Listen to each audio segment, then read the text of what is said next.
Good afternoon, students. Good afternoon, sir.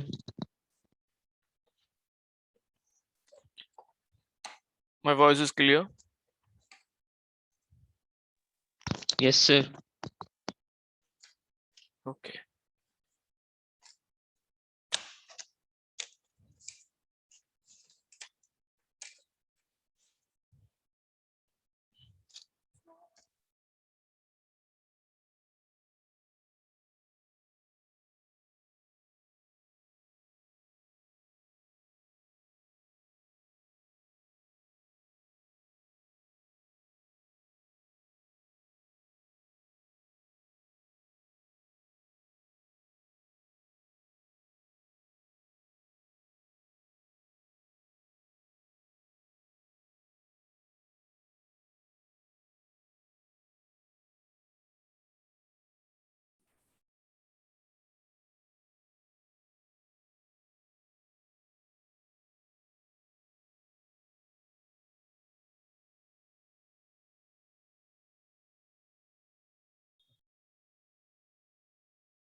Okay.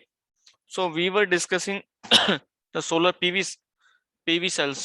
ठीक है.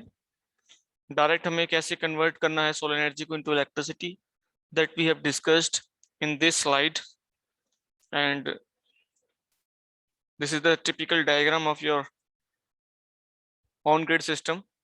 Okay. I hope you have understood the meaning of on-grid and off-grid system. So this is the basically sketch showing your standalone और of grid system. यहाँ पे आप देखोगे कोई भी आपको जो पावर प्लांट से सप्लाई आ रही है इलेक्ट्रिसिटी, वो यहाँ पे कोई मीन्स में उसका कोई भी सप्लाई नहीं है.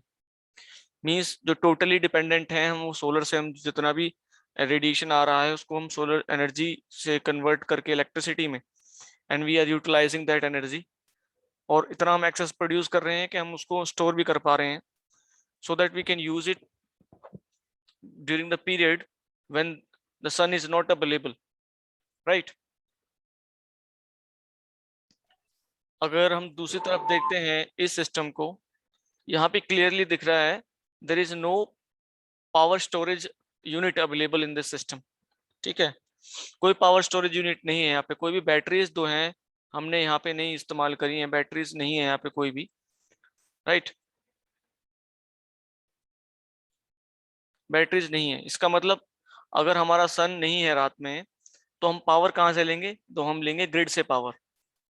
ठीक है, और दिन में जब हमारा सन शाइन करेगा तब हम ग्रिड की पावर को कट ऑफ कर देंगे, एंड द सोलर पावर जो प्रोड्यूस करेंगे सोलर पैनल्स, वो हम यूज करेंगे अपने हाउस होल्ड एप्लीकेशंस के लिए, right. So these were the differentiation, you can से the different characteristics of the on grid end of grid systems, right. यहाँ तक सबको यहाँ तक सबको क्लियर है? किसी को दिक्कत तो नहीं है? दोबारा एक्सप्लेन कर देना. क्या क्या एक्सप्लेन करूं, बताओ. ग्रिड सप्लाई कह रहे थे. कल क्लास में थे आप? कल वाली में सर निकल गया था मैं क्लास से. अच्छा. नेटवर्क एरर से आ रहा होगा इसलिए कर दो. कल रामदत्त जी मैंने समझाया था तुम्हें. Ramdatt yes sir, yes sir. आपको क्लियर हुआ था ना कल? बता पाओगे सर? हाँ सर, सर जितना मुझे आ रहा है मैं उतना समझा सकता हूँ. एक बार इसको बताइए फिर मैं बताता हूँ. अगर कोई एरर होगा, अगर मेरी कोई हेल्प चाहिए मुझे बता देना. स्लाइड लगाऊं ये ऑफ ग्रिड वाली, ऑन ग्रिड वाली? सर आप, सर जिसमें अभी आपने स्लाइड ऑन थी ना वाली, जो ग्रिड वाली जो राहुल बता रहा था, आप उसको ऑन कर दो. ये वाली उसको show. Yes sir.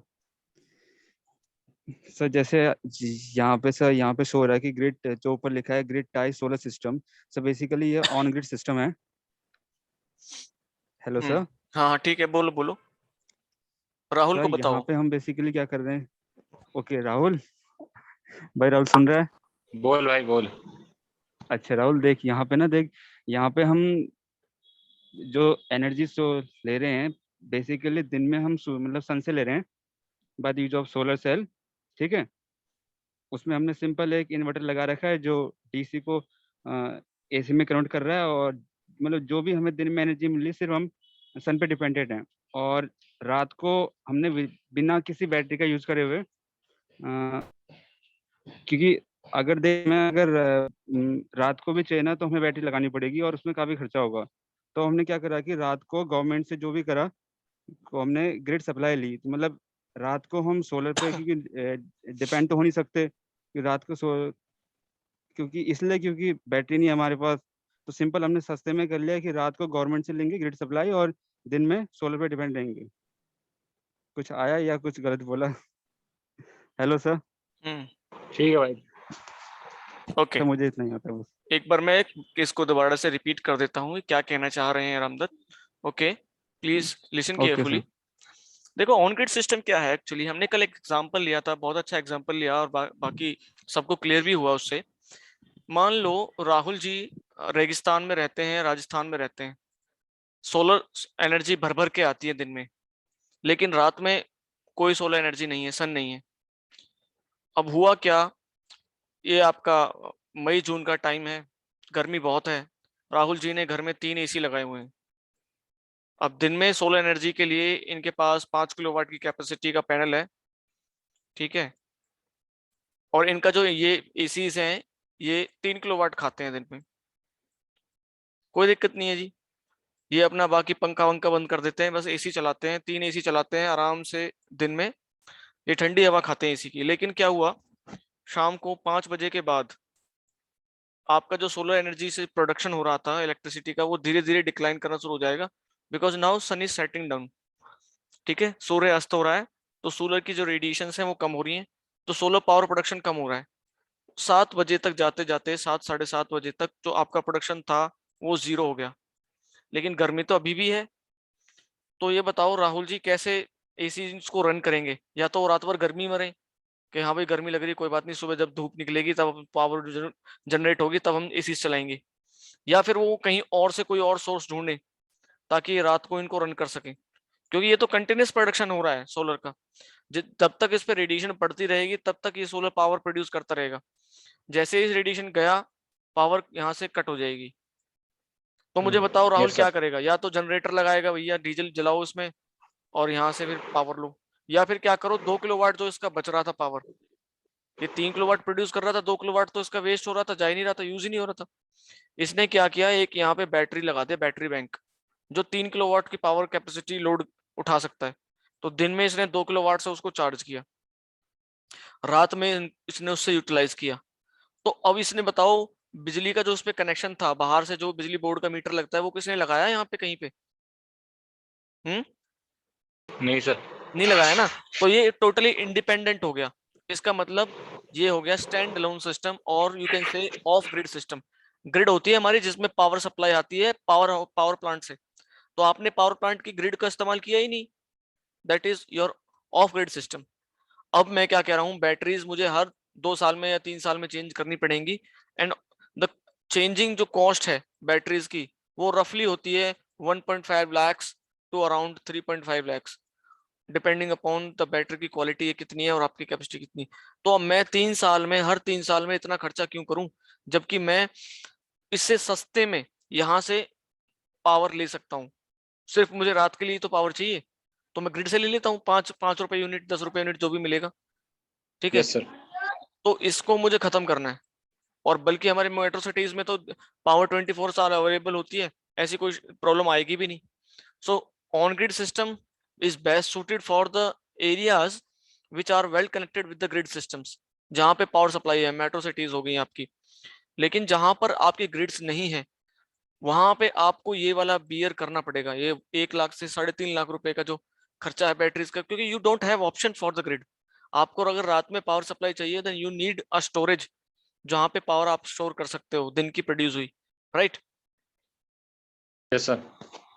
Is it clear? Yes sir. Okay, so coming to the conclusion and discussing about the advantages of this power, ठीक है। लेकिन इससे पहले एक हमारा टॉपिक है वो हमें पढ़ना है, उसमें एक बार उसकी ग्लिम्स देख लेते हैं। देखो ये था सोलर से डायरेक्ट इलेक्ट्रिसिटी कैसे प्रोड्यूस करना है, लेकिन सोलर के बहुत सारे और एप्लीकेशंस भी हैं कि सोलर की जो हीट है अभी उसको हमने यूटिलाइज नहीं किया, हम सिर्फ रेडिएशन की जो इंटेंसिटी थी उसको यूटिलाइज करके हम फोटो इलेक्ट्रिक एमिशन से हम इलेक्ट्रिसिटी प्रोड्यूस कर रहे थे। बट हम पानी भी गर्म कर सकते हैं, हम स्टीम भी जनरेट कर सकते हैं, वो मैंने आपको एक बार ब्रीफ में छोटा छोटा बताया था इन स्लाइड्स में, लेकिन अभी मैं आपको एक डिटेल्ड स्लाइड दिखाऊंगा, उसके बाद हम एडवांटेजेस पढ़ेंगे इसकी, या फिर अभी पढ़ ही लेते हैं पहले एडवांटेजेस। ओके, तो solar energy is a clean and renewable source of energy. Once a solar panel is installed, solar energy can be produced free of charge. Okay, and the solar energy will last forever whereas it is estimated that world's oil reserves will last for 30 to 40 years. Oil reserves जो हैं वो आपके non renewable energy source में नहीं आते। Okay, नहीं renewable में नहीं आते, नॉन रिन्यूएबल है वो, उनको रिन्यू नहीं किया जा सकता। उनको कर सकते हैं renew, but it takes around 1000 years, 1000 years तक टाइम लगता है उनको फॉर्मेशन में, and that too at a high pressure, बहुत ज्यादा प्रेशर और बहुत ज्यादा टेम्परेचर चाहिए उनको क्रूड ऑयल बनने में, फॉसिल फ्यूल्स बनने में। समझे? फॉसिल्स का मतलब क्या है? What do you mean by fossil? जो हम पेट्रोल डीजल इस्तेमाल कर रहे हैं, कोयला इस्तेमाल कर रहे हैं, what is this? Is a fossil fuel. तो फॉसिल क्या है?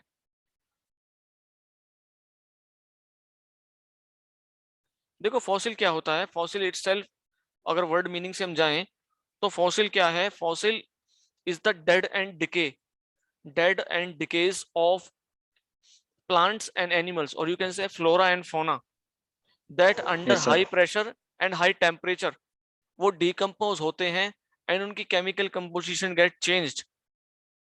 ठीक है, अगर मैं कोयले की बात करूं तो वो आते हैं आपके फोना में, फ्लोरा में, प्लांट्स है ना, वो प्लांट स्पीसीज हैं, प्लांट स्पीसीज हैं, जितने भी प्लांट्स थे वो अर्थक्वेक के कारण, वोल्केनिक एरप्शन के कारण आपके पेड़ कट के गिर गए, उनके ऊपर मिट्टी, फिर मिट्टी, फिर मिट्टी, इतना सारा उसके ऊपर प्रेशर पड़ रहा है, नीचे से गर्मी मिल रही है उसको अर्थ के कोर की, and they convert into coal. Similarly जो आपकी मैराइन लाइफ है, मैराइन लाइफ यानी कि जो आपके समुद्र के जीव हैं, वो जब डिकम्पोज होते हैं they will form petroleum.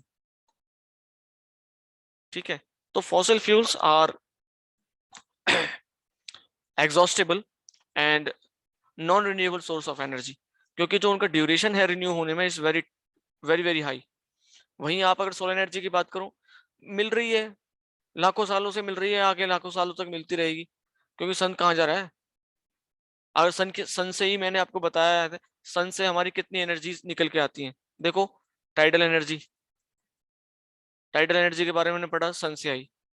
Hydro energy, जो आपकी पानी की डैम्स बना के हम करते थे, हाइड्रो एनर्जी, वो कहाँ से आई? सन से आई। क्यों? क्योंकि सन ने पानी को हीट किया, वहां से आपकी क्या बनी? वाटर साइकिल, जो रेन रेन होती है, रेन माउंटेन्स पे हुई, स्पेस एरियाज पे हुई, प्लेन फील्ड्स में हुई, हमने डैम्स कंस्ट्रक्ट करके पानी को ऑब्स्ट्रक्ट कर लिया, पोटेंशियल एनर्जी को स्टोर कर लिया, and then we converted that potential energy into your mechanical and then electrical. Then against tidal हो गया आपका, ये हो गया, एंड देन सोलर हम डायरेक्ट इस्तेमाल कर ही रहे हैं। विंड एनर्जी, विंड्स फॉर्मेशन किसकी वजह से? Non uniform heating of the earth surface, इसकी वजह से तो विंड फॉर्मेशन हो रही है। Okay, then after this geothermal energy, ocean thermal energy. देखो कितने सारे आपके सन के ऊपर डिपेंडेंट है, ये सारे सन से मिल रहे हैं हमें, तो you can say sun is the ultimate source of energy. Solar energy will last for ever, ये हमने पढ़ लिया। Solar energy causes no pollution, कोई पोल्यूशन नहीं है। सोलर सेल्स में absolutely no noise at all. On the other hand, the giant machines utilized for pumping oil are extremely noisy and therefore very impractical. देखो जो हम oil extraction कर रहे हैं वहां भी मशीनें चल रही हैं, ऑयल को जला रहे हैं तब भी हम मशीनों के थ्रू जला रहे हैं, इंजन के थ्रू जला रहे हैं, तो वहां पे देखो वियर एंड टियर भी है, नॉइज पोल्यूशन भी है, और हमारा एनवायरमेंट तो पोल्यूट हो ही रहा है। Very little maintenance is needed to keep the solar cell running. there are no moving parts in the solar cell, which makes it possible to really damage them. Okay, and in long terms there can be a high return on the investment due to the amount of free energy a solar panel can produce, and it is estimated that the average household will see 50% of their energy coming in form of solar panels. On the other hand, it has some disadvantages also. Let's have a look over the disadvantages. Solar panels are actually can be expensive to install, resulting in a time lag of many years for saving money bills to match initial investments, right? Actually मैंने जब बताया आपको, the capital जो आपको चाहिए, investment you need for installation of your solar plants is very very high, क्योंकि आपके panels की कॉस्ट काफी है, बैटरीज आपको महंगी पड़ती हैं, फिर केबल्स हैं, then your inverter, batteries, your charge controllers, your circuit breakers, काफी चीजें हैं इसके अंदर, ठीक है। सो वन टाइम इन्वेस्टमेंट है, लेकिन बहुत ज्यादा है। आप ऐसा नहीं है सिर्फ पैनल ले लो, आज मैं पैनल ले आता हूँ इससे मैं काम चला लूंगा, नहीं, आपको सारी चीज इकट्ठा लेनी पड़ेंगी, ठीक है। तो इसकी वजह से जो इसका जो इन्वेस्टमेंट कॉस्ट है इनिशियल, वो बहुत ज्यादा है।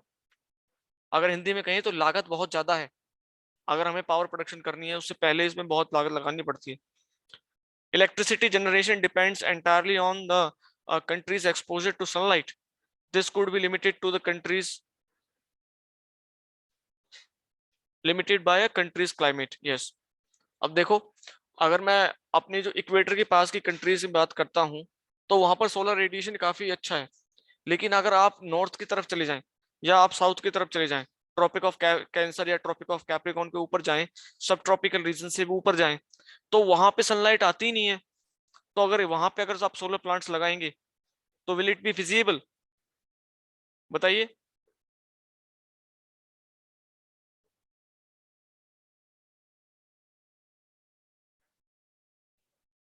यस,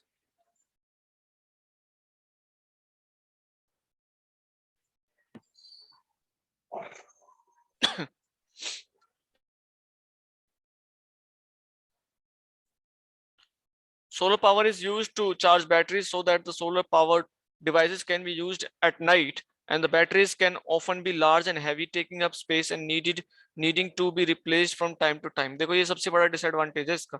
अगर मैं ऑन ग्रिड से इसको कंपेयर करके देखूं,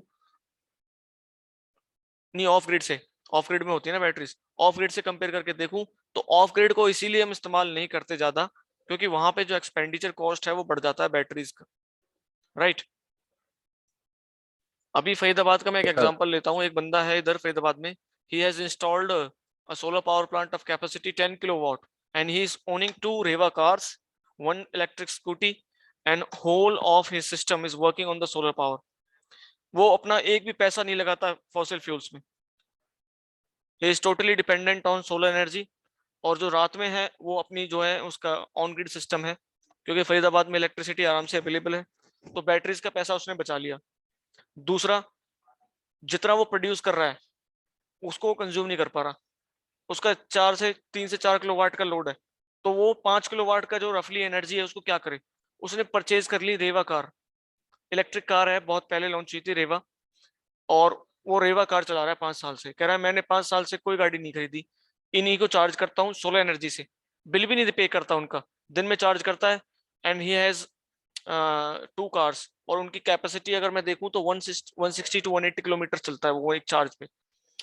तो उतना जुडिशियसली वो यूटिलाइज कर रहा है इस एनर्जी को, ठीक है। These are some of the plants that has been constructed in India, ठीक है, सोलर पावर एक्सट्रैक्शन के लिए। अदर अगर हम बात करें यूजेस की, तो हीटर्स हो गए, सोलर हीटर्स होते हैं, ग्रीन हाउसेस हो गए, cars, water pumps, lights, desalination plants, satellites. आपकी सैटेलाइट्स प्योरली सोलर एनर्जी पे काम करती हैं। कभी आपने देखा हो जो आपका इंटरनेशनल स्पेस स्टेशन है, उसमें बड़े बड़े ऐसे ब्लेड्स निकले होते हैं बाहर की तरफ, if you have seen this, वो क्या है, वो these are the solar panels. वहां पे कौन जाएगा बिजली चार्ज करने उसको, या फिर वहां पे डीजल जनरेटर चलाएंगे वो, उनको तेल वहां डीजल कौन पहुंचाएगा, तो वो क्या कर रहे हैं, यूटिलाइज कर रहे हैं सोलर एनर्जी को। सोलर पॉन्ड्स हो गए, कैलकुलेटर्स में आपका लगा होता है chip, okay, and solar thermal radiation. अभी 3-4 साल पहले गवर्नमेंट ने जो है कंपलसरी कर दिया था कि जितने भी कॉमर्शियल यूनिट्स हैं they need to install 5 kilowatt power plants compulsory on their rooftops. ठीक है, और गवर्नमेंट सब्सिडी भी दे रही है इसमें, ओके। देखो ये सोलर कार है, ठीक है, this is solar heater and this is solar street lights. So this is all about your solar PV cells. Now have a look on this solar thermal radiation और solar thermal power. So solar thermal जो है उसकी heat को हम अब इस्तेमाल कर रहे हैं। उसको हम क्या कैसे कैसे कर सकते हैं, देखो पहले मैंने जो स्लाइड्स दिखाई थी आपको, that is your PV cells, photovoltaics means you are directly converting the sunlight into electricity. Now concentrated solar thermal जो हमने बात किया था मिरर्स के थ्रू, लेंसेज के थ्रू, वो हम कैसे कर रहे हैं एक बार इसमें देख लेते हैं ब्रीफली।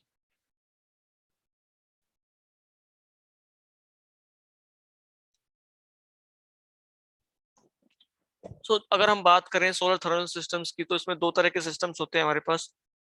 पहला है आपका पैसिव सिस्टम्स एंड दूसरा is your active system. Passive systems does not require any equipment, like when heat builds up inside your car when it is parked in sunlight. तो आपने कोई कुछ इस्तेमाल नहीं किया, लेकिन सन आपके अंदर, जो आपकी गाड़ी थी उसके अंदर सोलर रेडिएशन आए, वहां पे ट्रैप्स हो गए और वहां से निकले नहीं। उसका भी रीजन है, वो वहां से क्यों नहीं निकले। प्लैंक्स कांस्टेंट पढ़ा था आपने, Planck,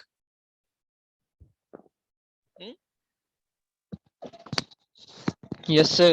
h into mu is constant. So actually में होता क्या है, the higher the temperature of the source, the smaller will be the wavelength. जो वहां की इंफ्रारेड वेरी, जो आपकी वहां पे इंफ्रारेड रेडिएशन है ना, ये हीटिंग के किसकी वजह से, बिकॉज ऑफ इंफ्रारेड रेडिएशन। तो इंफ्रारेड रेडिएशन की जो वेवलेंथ होगी ना, दैट विल डिक्लाइन, वो कम हो जाएगी जितना आपका सोर्स का टेम्परेचर ज्यादा होगा। तो छोटी वेवलेंथ को ग्लास जो है ना, ग्लास आपका वो पास होने देता है, छोटी वेवलेंथ को अपने अंदर से पास होने देता है। लेकिन जब वेवलेंथ बढ़ जाती है ना, तो वो अपने अंदर से पास नहीं होने देता उसको। तो यही होता है, आप गाड़ी जब धूप में पार्क कर देते हो, तो solar radiation that is coming from sun is of small wavelength, और वो आपके जो ग्लास है वहां से पास हो जाता है और वो अपनी गाड़ी को हीट करना स्टार्ट कर देता है। लेकिन आपकी गाड़ी के अंदर का टेम्परेचर कितना होगा, मैक्सिमम से मैक्सिमम अगर मैं बात करूं तो 45, 50, 60, बस इससे ज्यादा नहीं होगा। अब बताओ कहाँ 60, कहाँ लाखों में टेम्परेचर है, तो वेवलेंथ का वेरिएशन देखो कितना है। तो जो आपके अंदर गाड़ी के अंदर कंपोनेंट्स गर्म हुए हैं, उनसे जो वेवलेंथ जनरेट हो रही है ना, समझ रहे बात को, वो इतनी ज्यादा, इतनी लंबी, इतनी छोटी नहीं होती कि ग्लास के अंदर से पार हो जाए। तो क्या होता है, सोलर रेडिएशन कंसंट्रेट होता रहता है गाड़ी के अंदर, उसकी वजह से गाड़ी के अंदर टेम्परेचर बहुत ज्यादा बढ़ जाता है। समझे।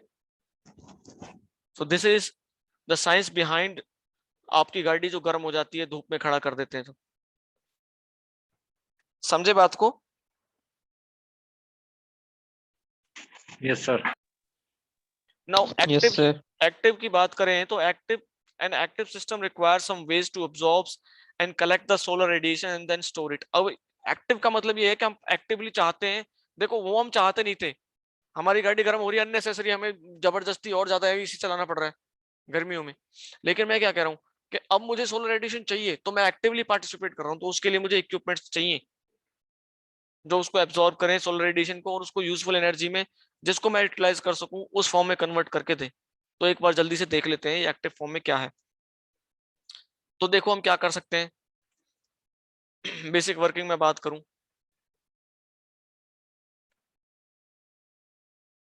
यहाँ सोलर है, सन है, सन के रेज को हमने कंसंट्रेट किया विद मिरर्स, एंड हमने यहाँ पानी जो है इसको हीट अप किया एंड देन स्टीम कन्वर्ट किया, then steam to turbine and turbine to the power.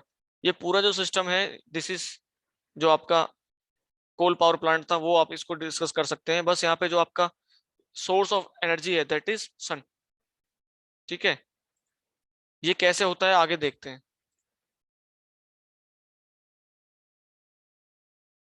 देखो so these are the different types of solar thermal plants. कैसे कैसे हम इसको करते हैं। पहला है पैराबोलिक ट्रफ सिस्टम। इसमें क्या होता है, this is a parabolic shape curve जो आपकी शीट है, एंड इट्स रिफ्लेक्टिव हियर, यहाँ रिफ्लेक्शन होता है इसमें, ठीक है। एंड इसके सेंटर से हम एक पाइपलाइन गुजारते हैं। ये मैं एक कट आउट सेक्शन दिखाया है, ये काफी लंबा होता है, ठीक है, इस तरह से होता है। तो जितना भी सोलर रेडिएशन इसके ऊपर पड़ रहा होगा वो यहाँ पे कंसंट्रेट होके इधर आएगा, राइट। और जो पाइप के अंदर से फ्लूइड फ्लो कर रहा होगा that will heat up because of the solar radiation. समझ पा रहे हैं?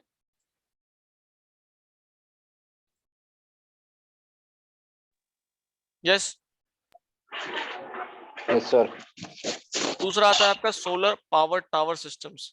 यहाँ पे क्या होता है कि देखो आप, एक बड़ा सा टावर हम बनाते हैं, ठीक है, हाइट, काफी हाइट पे, और यहाँ से हम जो है पावर सप्लाई, यहाँ से जो है आपकी सप्लाई भेजते हैं वाटर के ऊपर एक पॉइंट पे यहाँ पे, और यहाँ से फिर वापस हम स्टीम जो जनरेट होकर नीचे लेके आते हैं।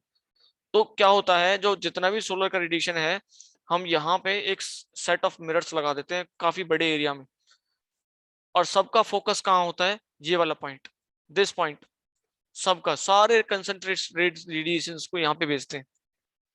तो यहाँ पे अगर मिलियंस ऑफ रेज आएंगी एक टाइम पे, तो यहाँ का टेम्परेचर कितना ज्यादा होगा, and that temperature is utilised to convert water into steam, and then steam cycle हम अपना यूज करते हैं for production of electricity. Similarly your dish, solar dish और इंजन सिस्टम कह सकते हैं, जो आपकी छत पे लगी होती है, कई बार आपने देखा हो dish antenna for your your your satellite communications के लिए, या आप सैटेलाइट सेटअप बॉक्स लगाते हैं उसके लिए। वो क्या कर रहा है, वो जो आपकी सैटेलाइट के रेडिएशन है उसको लेके कंसंट्रेट करके एक पॉइंट पे डाल रहा है। यहाँ पे क्या कर रहे हैं हम, सोलर के रेडिएशन को कंसंट्रेट करके एक पॉइंट पे डाल रहे हैं, that is solar dish. And then third one is your compact linear frictional reflector. Okay, एक बार बारी बारी से इनको देखते हैं, जल्दी से खत्म करते हैं।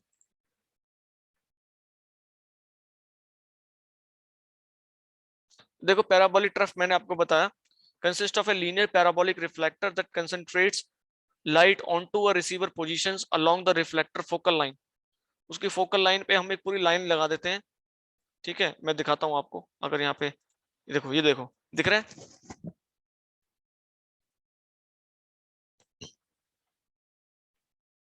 Is this picture visible to all? Yes. तो यहाँ पे देखो क्या हो रहा है, ये पैराबोलिक ट्रफ्स लगी हुई हैं, एंड यहाँ से कंसंट्रेटेड रेज इस पाइप के ऊपर आ रही हैं, और इसके अंदर से फ्लूइड फ्लो कर रहा है। तो धीरे धीरे धीरे धीरे धीरे धीरे धीरे ये हॉट होता चला जाएगा, और इसको फिर हम देख रहे हो ये पूरा सिस्टम लगा हुआ है, एंड यहाँ पे आपका पूरा स्टीम साइकिल्स लगी हुई है, इसको हमने यूटिलाइज किया है। आप इसको कंपेयर कर सकते हैं अपने न्यूक्लियर पावर प्लांट से। न्यूक्लियर पावर प्लांट में भी हम प्राइमरी साइकिल सेकेंडरी साइकिल लेते थे ना, तो इसमें देखो ये प्राइमरी साइकिल हो गई आपकी, and this is your secondary cycle. उसमें भी सेकेंडरी साइकिल रैंकाइन साइकिल पे काम करता था, यहाँ भी रैंकाइन कर रहा है। बस आपका सोर्स ऑफ जो पावर सोर्स है, जहां से आप एनर्जी सोर्स कहना सही है ज्यादा, जहां से आप एनर्जी ले रहे हो, बस वो चेंज हो गया। वहां पे न्यूक्लियर था, यहाँ पे क्या हो गया, सन हो गया।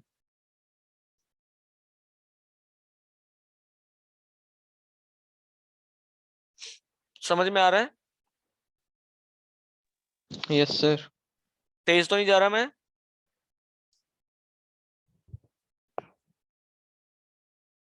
यस। बाकी बच्चे कोई रिप्लाई नहीं कर रहा। 17 students are there, very good. Yes sir. Yes sir, yes sir.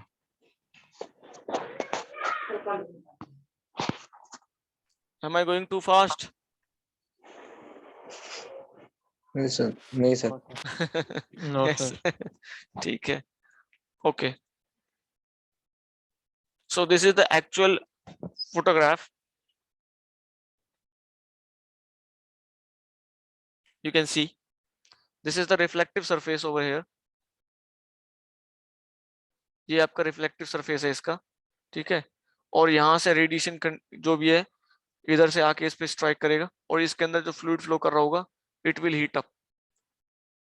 ऐसे इसके पीछे लगी हुई है, ऐसे पूरी एरेज लगे होते हैं सीक्वेंस में, एंड वो एक कॉमन पाइपलाइन से सप्लाई होकर सीधा आपके जहां भी आपका पूरा भी कंट्रोल सिस्टम है वहां इसको लेके जाता है।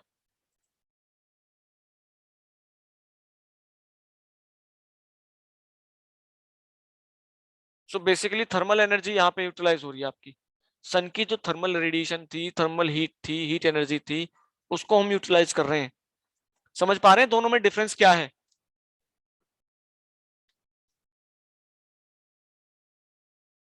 जी सर।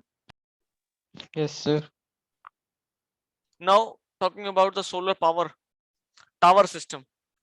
सो पावर टावर सिस्टम में क्या है, तो power tower also knows as central tower और पावर प्लांट और हेलियोस्टेट इसको भी कहते हैं, heliostat power plants. So these designs capture and focus the sun's thermal energy with thousands of tracking mirrors। देखो यहाँ पे एक पॉइंट आया है बहुत इंपॉर्टेंट, ट्रैकिंग मिरर्स। मुझे बताओगे जरा ये ट्रैकिंग क्यों लगाई है यहाँ पे?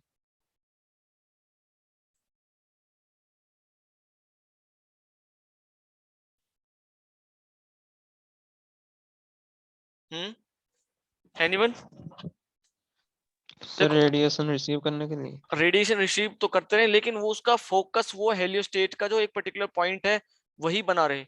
अगर आपका सन जो है पोजीशन चेंज कर रहा है, सन तो वहां पे स्टेशनरी है, अर्थ मूव कर रही है एक्चुअली, तो आपका जो रेडिएशन मिरर पे स्ट्राइक कर रहा है ना, उसका angle, incident angle is changing.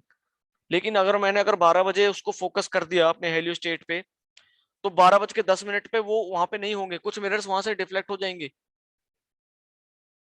क्योंकि जो आपकी अर्थ के रोटेशन की वजह से जो इंसिडेंट एंगल था सन के रेडिएशन को उस मिरर पर, वो चेंज हो गया। And you know the principle of mirrors, plain mirrors की बात करूं, the angle of incident is equal to angle of reflection. तो आपका एंगल ऑफ इंसिडेंट अगर चेंज हुआ तो रिफ्लेक्शन चेंज हो जाएगी, और रिफ्लेक्शन ही तो आप उसको दे रहे हैं। Yes sir.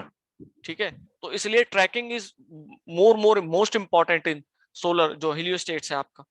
ठीक है, ये चीज याद रखनी है कि मिरर में जब आप हेलियोस्टेट की बात करते हैं, tracking of mirrors is important. A tower resides the center of heliostat field, and the heliostates focus the concentrated sunlight on receiver which sits on top of the tower। ठीक है, और यहाँ पे जो टेम्परेचर है अराउंड 535 डिग्रीज तक पहुंच जाता है। ठीक है, और इतना सफिशिएंट है आपको स्टीम प्रोडक्शन में, and you can produce steam of, you can see super heat form में आप इसको यूज कर सकते हैं। तो देखो फ्री की एनर्जी मिल रही है आपको। So this is the system. देखो यहाँ पे ये सेट ऑफ मिरर्स लगे हुए हैं, ये हेलियोस्टेट है, यहाँ पे आपने पूरा सोलर रेडिएशन इधर भेजा। ठीक है, यहाँ से आप गए, यहाँ से पानी भेजा, अगर आप स्टीम साइकिल पे वर्क करते हो, सीधा पानी भेजो, गर्म करो उसको, स्टीम कन्वर्ट करके और सीधा ले जाओ। लेकिन यहाँ पे इन्होंने 2 साइकिल्स लगाई हुई हैं, प्राइमरी एंड सेकेंडरी, ताकि यहाँ से जो डेंसिटी ऑफ हीट है, हीट डेंसिटी उसको इंक्रीज कर सके।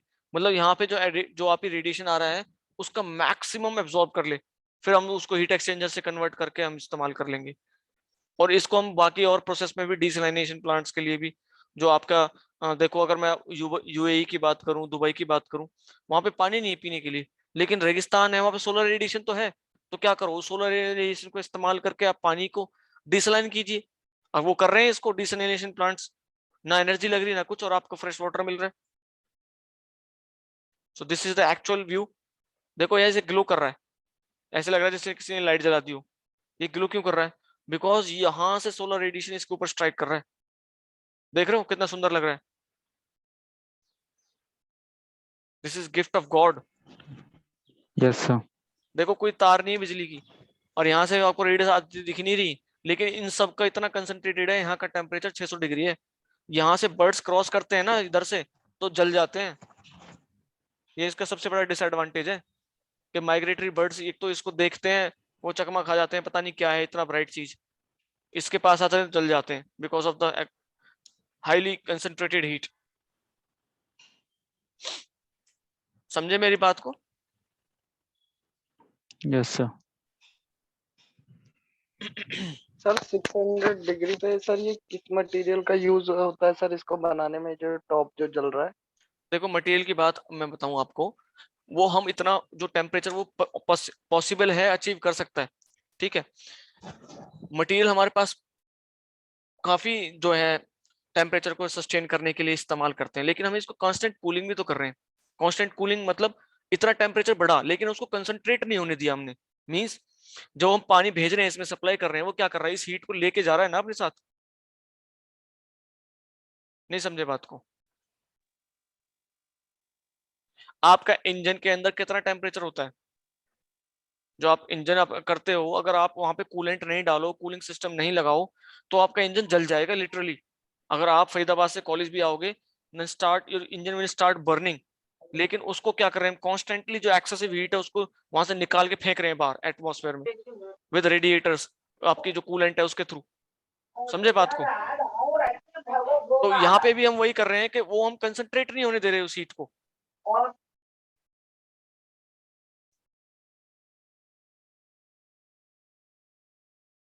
बात को समझ नहीं पा रहे हो आप? यस, समझे कि नहीं समझे?